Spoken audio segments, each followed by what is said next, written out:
शुरू अल्लाह का नाम लेकर जो बड़ा मेहरबान निहायत रहम वाला है।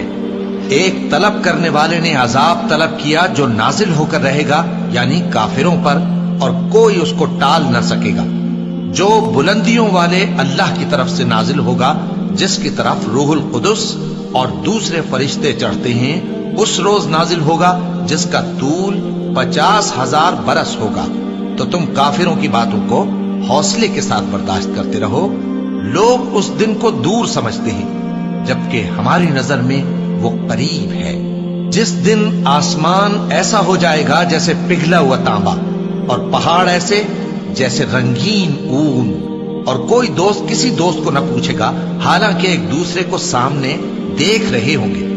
उस रोज गुनाहगार चाहेगा कि किसी तरह उस दिन के अजाब के बदले में सब कुछ दे दे, यानी अपने बेटे और अपनी बीवी और अपने भाई और अपना खानदान जिसमें वो रहता था, और जितने आदमी जमीन पर हैं गरज सबको दे डाले, फिर अपने आप को अजाब से छुड़ा ले। लेकिन ऐसा हरगिज नहीं होगा। वो भड़कती हुई आग है, खाल उधेड़ कर कलेजा निकाल लेने वाली। वो उन लोगों को अपनी तरफ बुलाएगी जिन्होंने दीन हक से एराज किया और मुंह फेर लिया, और माल जमा किया, फिर सैंत सैंत कर रखा। कुछ शक नहीं कि इंसान कम हौसला पैदा हुआ है। जब उसे तकलीफ पहुंचती है तो घबरा उठता है, और जब मिलता है उसको माल तो बखील बन जाता है।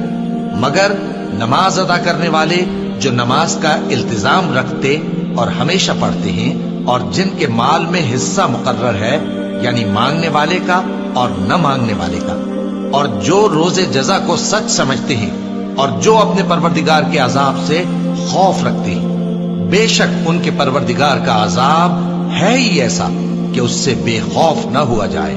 और जो अपनी शर्मगाहों की हिफाजत करते हैं, मगर अपनी बीवियों या बांदियों से कि उनके पास जाने में उन्हें कुछ मलामत नहीं, और जो लोग उनके सिवा और तरीके ढूंढें तो वो हद से निकल जाने वाले हैं। और जो अपनी अमानतों और अपने अहद पैमान का पास करते हैं, और जो अपनी गवाहियों पर कायम रहते हैं, और जो अपनी नमाज की पाबंदी करते हैं, यही लोग जन्नतों में इज्जत व इकराम से होंगे। तो ए नबी, इन काफिरों को क्या हुआ है कि तुम्हारी तरफ दौड़े चले आते हैं, दाएं और बाएं से गिरोह गिरोह होकर जमा होते जाते हैं? क्या इनमें से हर शख्स ये उम्मीद रखता है कि नेमत के बाग में दाखिल किया जाएगा? हरगिज नहीं।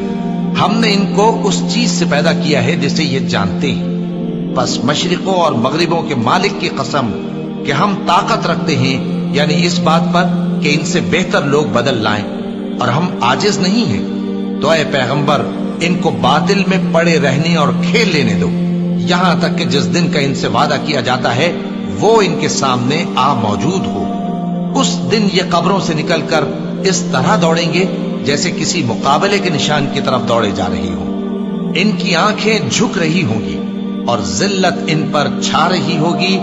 यही वो दिन है जिसका इनसे वादा किया जाता था। जमीन पर है, सबको फना होना है, और तुम्हारे परवरदिगार ही की जात जो साहिब जलाल करम है बाकी रहेगी। तो तुम अपने परवरदिगार की कौन कौन सी नेमत को झुटलाओगे?